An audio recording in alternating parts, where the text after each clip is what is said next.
It's not a question of if, but how. France's president hosting African and European allies before the announcement of a withdrawal from Mali. Relations have seriously soured with the junta in Bamako ever since a second coup in as many years and the cozying up of the military to Russia and the mercenaries of Wagner. 9 years have passed since then President François Hollande swooped in to stop the southward advance of a jihadist insurgency and free the far north of Mali. But military victory was never going to magically fix the politics of one of the world's poorest nations. What does this pullout entail? Where to, with the whole world haunted by that messy withdrawal from Afghanistan? We'll ask about the logistics of packing up 2,300 French troops and heavy equipment, most probably to neighboring Niger. The hero's welcome of 2013 can seem like a fading memory for Mali, where the under-embargo junta has stoked anti-French sentiment, a nation whose future is more than ever uncertain and whose ultimate fate will impact the entire region. Today in the France 24 debate, we're looking at what is, in fact, mission aboard in Mali. With us, retired General Dominique Trinquand, former head of the French military mission at the United Nations. Thanks for being with us. Welcome back as well to Niagare Bakayoko, chair of the Africa Security Sector Network think tank and consultancy. How are you? Fine, thank you. From Niger, Paul Melly, consulting fellow at Chatham House. Nice to see you. Thank you. Good to be with you. And from Washington, Michael Shurkin, analyst at 14 North Strategies. Welcome back to the show. Thank you. Great to be here. The France 24 debate, where you can join the conversation on Facebook and Twitter. Hashtag F24debate. Yeah, a pullout announcement expected ahead of a two-day Africa-Europe summit that opens Thursday in Brussels. Right now in Paris, it's dinner time. France 24's Claire Rush joins us from the French presidential palace for an update. Claire, what's the latest where you are? Hi, Francois. Yes, here at the Élysée, French President Emmanuel Macron is gearing up to host a working dinner where he'll be joined by leaders from Niger, Chad, and Mauritania, countries belonging to the G5 Sahel, a group that was created in 2014 to fight insecurity in the region. He'll also be joined by leaders from West African countries, including Benin, Togo, Ghana, and Ivory Coast, and they'll be present amid growing concerns about insecurity in those Gulf of Guinea countries just south of the Sahel, amid concerns that insecurity is indeed spreading beyond that Sahel zone. Macron also to be joined by European leaders, several European prime ministers, Charles Michel, the president of the European Council, and those European figures are concerned about the future of the Takuba task force. Several European countries participating in that task force that was spearheaded by Paris and launched in 2020. Several hundred troops with that task force are present in the Sahel. So at this working dinner, Macron, African and European leaders will be discussing how to reorganize their military mission in the Sahel without Mali. Without Mali. Many thanks, Claire Rush, for that update from the Élysée Palace. General Trinquand, do you have any intel to share? What will Emmanuel Macron announce and when? The intelligence we've got is that he will announce tomorrow morning at 9. He could probably speak this evening, but it's planned tomorrow morning. What he will announce is, of course, the withdrawal of the French forces and the European forces from Mali, and the fact that they will be displaced, but how many, how, and when, it will not be said tomorrow, probably in Niger, partly in Niger, but you must understand that the French forces and Barkhane is already present in Niger, in Chad, and in Burkina Faso. And interestingly enough, you've got Benin, Ghana, Côte d'Ivoire, because the threat is probably going to the Guinea, the Gulf of Guinea region. Gulf of Guinea region. We had an attack in Benin a few days ago. Yeah. And so this is where we need to reorganize the system, not only focusing on Sahel, but also on the Gulf of Guinea. All right, so before we go to the rest of our panel, let's talk about this. France has already drawn down by half of its presence in Mali. And as Dominique Trinquand just said, it's got many more forces in neighboring states. Jean-Émile Jamin has more. The departure of the French army from Mali, a true logistical headache with multiple implications. The first task on the agenda will be to empty the 3 bases installed in the country, Gao, Gossi and Menaka. Up to 2,400 French soldiers of the Barkhane operation are housed there, having participated since 2014 in the tracking of jihadist groups in the Sahel. As it stands, however, they will not have to join the 2,400 other soldiers stationed in neighboring countries. The Gulf of Guinea, another front in the fight against terrorism, could provide a potential drop-off point. Beyond Barkhane, the French withdrawal, which will take place over a period of 6 months to a year, will also mean the end of the Takuba Force, created in March 2020. The task force comprises up to 800 special forces units, half of whom are French. 13 other European countries have participated in the operation. Sweden withdrew last January, followed by Denmark after the Malian junta laid out their demands. Another consequence of Paris's decision is the evacuation of the European contingents of the MINUSMA, about 10% of the forces of the United Nations mission in Mali, as well as dozens of members of EUTM, the European Union training mission in Mali. Despite the mass withdrawal, France will look to temporarily continue providing air and medical support to MINUSMA and the Malian armed forces. Finally, SABRE, the special forces units based in Burkina Faso, will still be able to intervene in a strategic manner on the Malian side of the border. First of all, your thoughts on the logistics of this, because we saw there was anti-French sentiment a couple of months back, and there was this convoy of equipment going from Abidjan on the coast all the way up to Gao, and they were stopped several times along the way. How will a withdrawal go?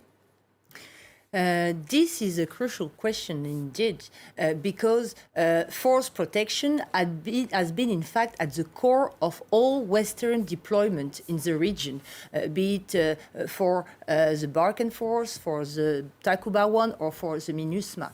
And today, in the current context, there are high risks to see the population to have some aggressive behavior. Not all of them, of course, but given what happened with the convoy you were just mentioning, which was really very violently attacked both in Burkina Faso and in Niger, so not in Mali itself, where the tension is far more important. There are, of course, risks from a logistical point of view to have this kind of impediment. Michael Shurkin, I know that it's a tenuous parallel between what's about to happen in Mali with what happened after a 20-year involvement in Afghanistan. But I have to ask you, what is the modus operandi when you're a withdrawing force and you need to have somebody who's the last person to turn out the light effectively?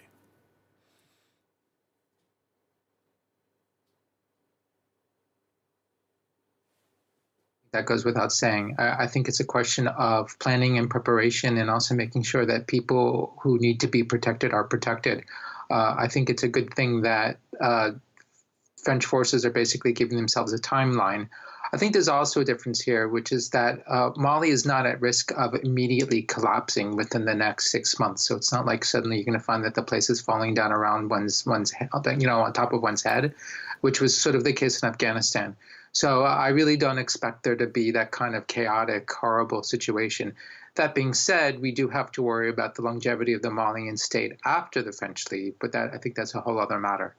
It's not a whole other matter. Let me ask you, because we saw in that report the departure of the French, the departure of the European forces. How will Mali's armed forces fare?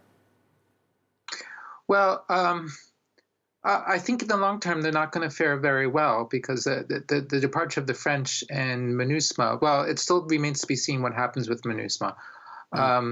The departure of Barkhane basically means that the jihadists are going to be able to operate more openly and have a lot more freedom of movement. They're going to be able to do things like to concentrate forces, to have like larger scale operations with large numbers of pickup trucks, that kind of thing. The sort of thing where while Barkhane's around, if you do a little bit too overtly, the French will see you and then attack you. Whereas now, like, there's just going to be a greater ability to do things.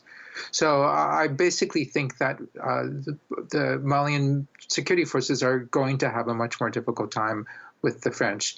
It's just a question of how long or what that takes. And, you know, I don't expect there to be a overnight collapse of anything. And that's where part of where I do see that there's a difference between Mali and Afghanistan.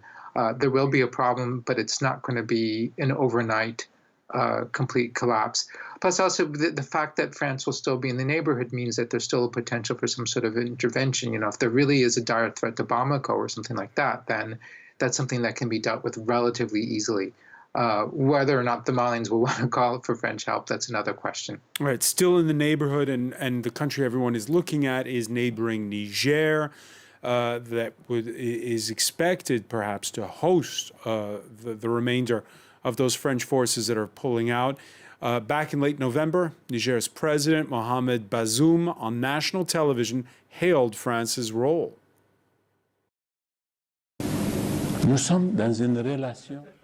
We have a normal relationship with France.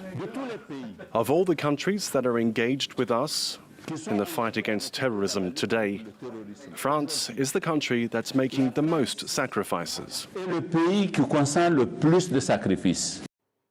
Paul Melly, that was in November. Can President Bazoum still make those kinds of statements today in light of the anti-French sentiment we've been talking about? I think that's the difficult question. In terms of Bazoum's view of what the strategic situation is, of the need to continue to work with the French, and it's something that he'd been talking about very publicly basically since just before he took office in April last year, the fact that the French and the other Europeans would gradually step into a sort of support role, intelligence, air support, and so on, special forces. All that fits together and fits with what Niger is, as it were, planning for and what the government is geared up for. But the political reality in Niger, but also in other countries of the region, is that events in Mali and the dramatic public diplomatic confrontation between the Malian government and Paris, with some very strong words said on both sides, has stirred up a lot of public opinion. Popular sentiment has really shifted in the region very strongly against France. It's quite noticeable, returning to the Sahel after a little time away during the pandemic, how much one's seen over recent months this upsurge in anti-French feeling compared with where it was at before. And that's a political reality that all governments have to reckon with. And obviously, the Nigerian government is an elected government. This is a state with a democratic system. The president was elected last year, so he can't completely ignore popular sentiment. And I think that's where Niale made a very good point about the difficulty of the practical logistics of the withdrawal. Niger has made clear that it wouldn't be ready to simply accept the whole of Takuba being moved just south over the border from where it is in northeast Mali into adjacent areas of Niger. But practically, the big logistics base that the French operate in Niger, that's going to need to be the hub through which a lot of these troops are pulled out, and how to do it without a great riling up in popular sentiment and the risk of demonstrations, street clashes, and things that become difficult to control, panic on all sides, all that kind of thing, is a really huge political challenge. And in some ways, the longer term vision about where the strategic partnerships, how French or other European forces can work with individual West African armies on special operations and all that kind of thing, one can see how that can all work in military terms in the long term. But getting there politically over the next few weeks or month or two, that is going to be really difficult. Getting there politically, I want to talk about it with our panel. Let me begin with you, General Trinquand. This Wednesday, we saw the junta leader in Burkina Faso sworn in as president. There was a coup on January the 24th. Colonel Damiba sworn in. We don't know when. He's promised he's going to hand back to civilian rule, but we have no idea when and under what terms. On the quiet, Burkina Faso remains a country that France depends upon. It's got special forces stationed there. Can the French do it with the one country that hasn't had a coup among the ones we've named, Niger? Or does it still need Burkina Faso and for if it wants to patrol against jihadists again? No, I think it's both. I mean, France needs Burkina Faso and Burkina Faso needs France. And what is very interesting is that even after a coup, Burkina Faso was not putting under pressure by ECOWAS nor by France. So the position is a bit different from Mali. Just I want to go back to the parallel with Afghanistan. I mean, the US troops in Afghanistan were under pressure of Taliban. The French troops in Mali are not under pressure of the jihadists. They are leaving because the government of Mali don't want to keep them there. Second point is that MINUSMA is a big question because the French forces were providing support to MINUSMA. The UN force. Yes, the UN force. And if the Malian government forbid any air support from the French troops in Mali, then we've got a problem for MINUSMA. Do you expect that to happen? Don't know. I mean, the Malian government, you know that for the last week, the cooperation between Malian army and French army was going very well. But suddenly they received orders from Bamako to stop cooperation with the French troops. And so there was even the UN flight were forbidden for a while by the government of Bamako. So we don't know what will be the decision from the government of Bamako. But if they are stopping any support from the French troop from the south of Sahel to Mali, then the UN as a whole will have a big problem. You heard Niagare Bakayoko, Michael Shurkin say how in the short term, don't expect major changes in Bamako, but in the long run, we could have a major problem. I think that the future of the situation will depend on 3 to 4 very important dynamics. First, we don't have to forget that jihadi groups are not united. They are competing one with each other, and presently they are very violent fighting between the groups affiliated to Al-Qaeda and others affiliated to the Islamic State. I think it will be a crucial aspect of what will happen. Second aspect is what about the offensive which has been launched by the Malian forces together with their Russian allies? Is it true that they are very successful on the ground, or is it not? It is a key question. Finally, what about the negotiation process? Because we have not to forget that from the very beginning, the disagreements between France and Mali, and even when President Ibrahim Boubacar Keïta was still in office, was exactly about this question. I just want to remind our viewers, we're 8 weeks from a presidential election here in France. And Emmanuel Macron said, don't negotiate with Islamist radicals. Yes, exactly. Was that the right call? I think it was not necessarily very well presented because, in fact, the decision has definitely to be taken by Malian authorities. And it is definitely one of the sources of the present disagreement. There have been others, of course, but it is very important to remind this because the question at stake is not only about France leaving, it is also because there has been increasingly a very different perspective between France and Mali about the kind of solution which could solve the crisis. Michael Shurkin, if you want a political solution, you're going to have to bring in people with whom you don't agree.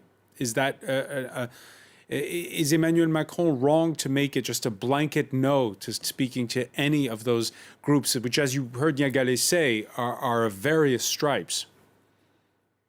I think so. I think, as Niagale said, there have been a lot of very fundamental different points of view, increasingly different points of view, different perspectives, a lot of misunderstandings, and I think a real failure on the part of France to communicate effectively about its intentions, about what it's doing, about its expectations, et cetera, and also failures to communicate with the Malians and to talk to them. And so there's a very long list of, for example, of things that Macron has said, which might fundamentally be true, but perhaps he could have said it in a different way.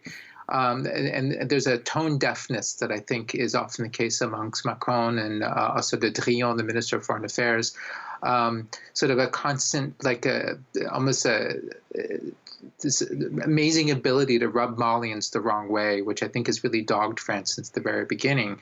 And it's turned out that these sorts of communications failures, to my eyes, turn out to have been largely decisive. It's not that France is doing well or doing badly on the battlefield or anything like that. It's a sort of familiar to talk and to communicate in an effective way. I also want to go back to the general's point, and I think this is relevant, that France isn't retreating under fire from the jihadists, which was more or less the case in Afghanistan, but rather it's sort of retreating under fire from populist politics. It's populism in Mali that has overcome, that is now defining Malian policy, and that's what's pushing out France, which is a very different situation. But this also relates to the problem of France's inability to communicate its intentions and what it's doing and its expectations, et cetera. So it's falling to populism. And a lot of this, I think, can be laid at the feet of France and French missteps. Of course, the Russians have been there through their different propaganda efforts in order to stoke all of this and to really take advantage of propaganda French efforts. But to Yegari's question as to whether or not these claims that they'd had success on the battlefield, have you seen any evidence of that, Michael Shurkin? No, I've not. I'm very skeptical. I think one of the things that we're seeing, and I think this is also part of the Russian influence, is that the Malian security forces have really improved their propaganda game. And I think this change in the Malian security forces communications approach, I think, is sort of concomitant with the arrival of Wagner. Might just be a coincidence, but might not. But I really see false claims. I don't see them doing anything that they haven't done in the past. This is not the first Malian offensive. And I think that a lot of the people that they're saying that they've killed are actually just civilians. I don't really see anything new, but I see also in Malian social media that everybody's talking about what they call a montée en puissance, this sort of resurgence of strength. I'm not convinced. I'm not convinced that Malian forces are necessarily any better than they were a year ago or 5 years ago, and that the Russian element is more sort of mythical at this point, or magical, or it gives people this sense that somehow everything's better and everything's changed. But so far, I've not seen any evidence on the ground. And I would be delighted if I were to see some evidence, because I would like to see the Malian security forces grow in strength. That would be a very good news story. Paul Melly, where you're sitting in Niger, are you getting a sense of this information war that's playing out? Yeah, the information war is very, very noticeable in the region. You can talk to people across West Africa. People have seen social media videos making all sorts of wild allegations about what the French are doing or not doing.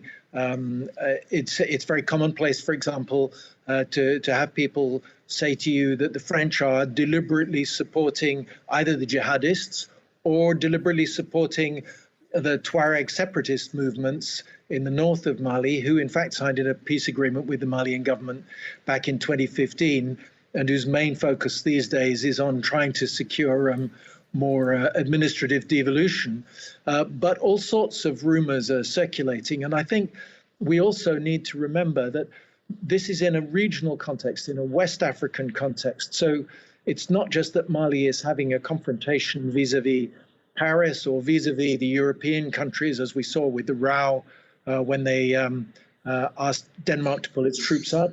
But there's also a political face-off between the Malian regime and ECOWAS, the bloc of countries to which all West African states belong, which is trying to get the regime in Mali to agree to a roadmap, a timetable for returning to democratic elected politics. And so there's a big political confrontation going on there. The lead on sanctions on Mali has been led by ECOWAS, backed up by the African Union, And then essentially, European countries have rode in behind. They basically said, we will take our lead from what ECOWAS decides. But there's also another layer to the political rift, which is that many, many ordinary West Africans are becoming disillusioned with their political leaders, even those who were elected. And so to some extent, figures such as the Malian Prime Minister, Shurkin, who was appointed, of course, by the military putschists, they are playing into people's disillusionment with the political class. And the West is kind of France is getting caught out because it's so used to working with presidents, often elected presidents in West Africa, and suddenly it's finding that a lot of ordinary West Africans have lost faith in their presidents. And so saying we've agreed this or that with XYZ West African leader doesn't necessarily get popular opinion on your side. Doesn't necessarily get popular opinion on your side, and we can actually show this concretely. This growing anti-French sentiment palpable when France 24's Cyril Payen went to Mali last month to witness the mood amid that stepped-up Russian presence. In the Kalabankoura district in Bamako's right bank, we meet Mohamed Diarra. He is 30 years old and was born and raised in the Malian capital. Like many here, Mohamed is an ardent supporter of military power. The one down there is Shogel Kokalamaiga. The other there is Assimi Goïta. And the little one there is Sadio Camara. These are people I like very much and whom I support. That's why I named my animals after the president, the prime minister, and the defense minister.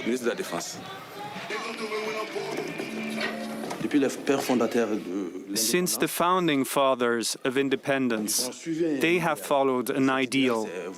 This ideal is to see the emancipation of the African people. I subscribe to this idea, to be able to better address this fight and finally see the African people blossom. From 2012 until now, France has been here. That's 9 years. And what has been the result? Every day, they burned villages, murdered pregnant women, burned them alive, killed children. That's why we need other partnerships. We don't want any more interference. We don't want any country, whether it is France or another, to impose their will on us.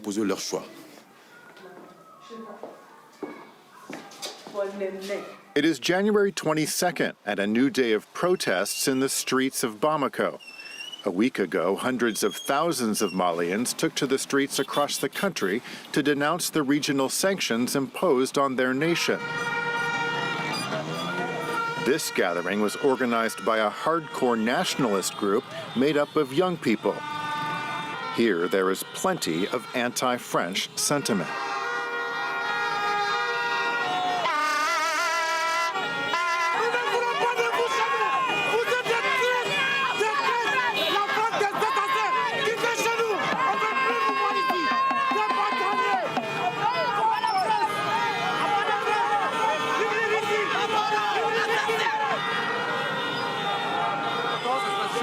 I'm really happy. All this patriotism inspires me. I'm really proud of the Malian people and proud of the African people.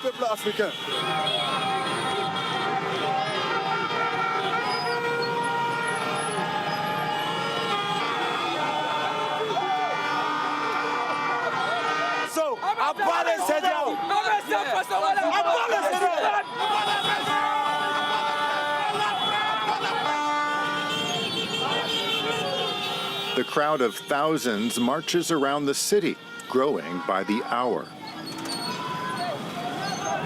That's an excerpt from Reporters, the France 24 investigative news magazine. The episode is called Mali, the Russian Path.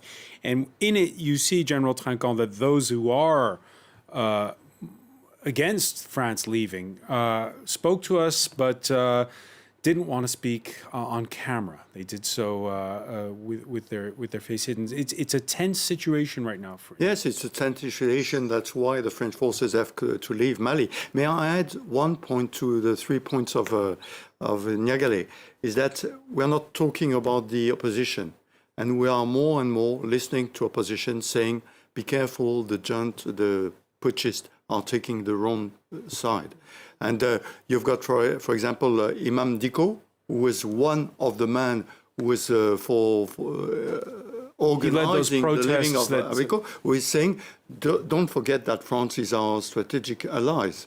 So we need to be careful about that. The second point. So what, don't burn the bridges completely with Bamako? Exactly. I mean, because in a few months we'll see what will happen. The other point I'm talking about is the fact that we are all the camera, and that's right, are in Bamako. They are showing what's happening in Bamako. They are not showing what's happening in Tessalit, when the French forces were living. They are not showing the other side. And so currently you've got such a pressure that you've got this sort of reaction. That's why the French forces don't have to leave, because it's untenable to be there. But I think that we will see in a few months what will happen. I fully agree that the kind of enthusiasm we have seen when France arrived in 2013 is exactly the same as the one we're witnessing with Russians. And I'm almost sure that the result will be almost the same, because I'm very doubtful about the capacities of Russia to change the strategic situation. But you're mentioning the northern Mali. It is another very important aspect which has to be taken into account, because, you know, the non-jihadi rebel groups have been reorganizing in northern parts of the countries and and there is a very negative approach to their plans from Bamako. Finally, I think it is also important to recognize the fact that you're mentioning Imam Dicko, but why Imam Dicko has not been seen as a partner by French authorities? Today, yes, everybody is saying, Imam Dicko today is saying we don't have to cut bridges with France, but he was presented as an evil. There was absolutely no way to talk with Imam Dicko. And today we can see that, yes, he might be part of a political solution, and we are always coming back to this political solution. So let me just ask you, General Trinquand, again, I say we're 8 weeks from a French presidential election. You've seen many French presidential elections in your time. Will it be easier for France to deal with what Gnagare Bakayoko was saying after April, once the polls have been... once the ballots have been counted? You know, going out from an operation, it's like a motorway. You need to take the exit at the right time. Either in 2013, just after Serval, you've got to leave. Or after the election of Ibika, you've got to leave. Okay? Currently, this is the opportunity to leave, because they asked to leave. And I think for the president, this is the chance to show that things are changing. Under pressure, certainly, but things are changing. I think the French citizen will not understand if the French say we need to stay there. They understand that we've got to leave. And so that's a chance in 8 weeks before the election. Yes. Okay, so definitely time to leave. But what about negotiating with those you didn't want to negotiate with before? No, but the problem is that the negotiation is the problem of the Malian government, not the French government. But the French government was probably wrong on saying you don't have to discuss with these people. But the French forces were there just to fight, not to negotiate. And that was up to the Malian government to discuss. And I remember, we must be careful about the wording of how it was said. It was said, we will never discuss with the people who have the aim of imposing jihadists in the world. But we will discuss with the separatist movement in Mali, because it's a different sort of movement. A semantic exercise, Michael Shurkin, or do you see that as the right policy? It's such a sticky question. I know that for Malians, it's the same thing. And one of the biggest disagreements between Malians and France has to do with the fact that for France has always tried to define the bad guys as the jihadists and treat all the separatist and autonomous movements differently. Whereas for Malians, they're all sort of one and the same thing. And Malians have been very disappointed and angry that France seems to be indulging the separatists in their eyes. And they would really have France go after the separatists and not just limit themselves to the groups that France insists are the real jihadists. again, because for the Malians, it's all one and the same thing.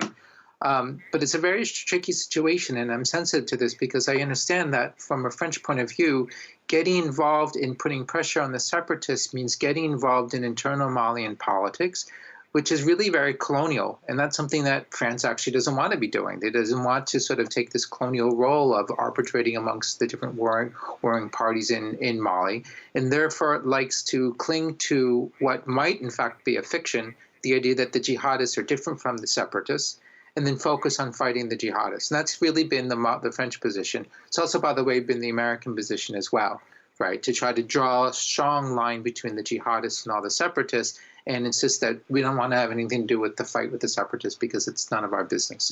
So it's a real problem. To me, the answer to the problem that I think that the French should have been trying to avail themselves to has been trying to actually engage the Malians in this problem. In other words, recognizing that there's a fundamental difference of opinion and different perspective, and then trying to bridge that different perspective through dialogue. Might be impossible, but it's certainly something that they would need to try to do. So let me bring in Paul Melly on this point. Sure. So you heard General Trinquand say there's an off-ramp for the French presence. You want us out? We're going. Here we go. We're out. You heard there Michael Shurkin say now's the time then for the Malians to take the bull by the horns with a political solution. How's this movie going to end? Well, I think the huge challenge that is going ahead is not just the military withdrawal. It's less the political negotiation over the political transition, because, as I mentioned earlier, that's in a sense down to ECOWAS. But there is a real difficulty as to how to get enough of a security stability in central and northern Mali to begin to restore basic services, to begin to allow the state to provide, and in some cases it hasn't really ever provided, the sort of things that ordinary people need. And that's something that military force can't deliver, but you still need some security in the background. And that's the biggest challenge, because the Sahel is an incredibly fragile region. It's subjected to huge pressures of population growth, climate change, shortage of natural resources, and deep poverty. And we've had, for example, in 2021, the rainy season was poor, the crops were poor. There's a really quite serious food crisis that many households are going to face. And although the systems are there to get food to them, unless you have a sort of minimum of security, you won't be able to deliver it. And the problem is, in the present climate, because of these big political battles going on, we're seeing a sort of politics of gesture, unavoidably, really, if you like. But what it means is the low profile, day-to-day function of rebuilding ordinary security, of trying to get not so much the hardline jihadists who won't ever be convinced, but all the large numbers of disillusioned teenagers who've got drawn into armed groups because they've got nothing else to do, restoring basic stability. That's going to be massively difficult. And it's a problem not just for Mali, but for the wider Sahel. In one of the worst attacks in Burkina Faso in the middle of last year, those local people who survived said that most of the attackers were children of 12 or 14. So you've got a massive problem of disillusioned children drawn into armed groups, child soldiers. Then there's arms coming in from Libya. There's drug trafficking. I mean, there are huge complications to restoring basic stability in the region. And in a sense, just managing this high-profile withdrawal with all the politics around it will be delicate and difficult, but it's only a small part of how to tackle the wider Sahel crisis. So one final question, I'll put it to you, Niagare Bakayoko, because if we look at the timeline of what's unfolding this week, the expected announcement of that withdrawal, and then this two-day summit that's been planned for a long time between the European Union and the African Union, is it good, the fact that this is all happening at the same time? I'm not sure, because in fact I think there are lots of confusion. For instance, the Takuba force has nothing to do with the European Union. It is a political agreement. Yeah, it's national armies. National armies. It is not linked to the French ESDP and PSSD. So, no, I'm not sure. But what is important is the fact that the European forces will have and states will have to decide if they can follow up France in their future engagement in Sahel. And that's far from with all the development issues that Paul Melly was describing? Absolutely, absolutely. Because today it is a fact that France is more seen as a risk than as a guarantee. So other European partners will have to think a lot before engaging very visibly with those French engagements. Certainly, it's concentrating the minds on the eve of that summit in Brussels. I want to thank you, Niagare Bakayoko. I want to thank as well General Dominique Trinquand. Paul Melly with us from Niger, Michael Shurkin in Washington. Thank you for being with us here in the France 24 debate.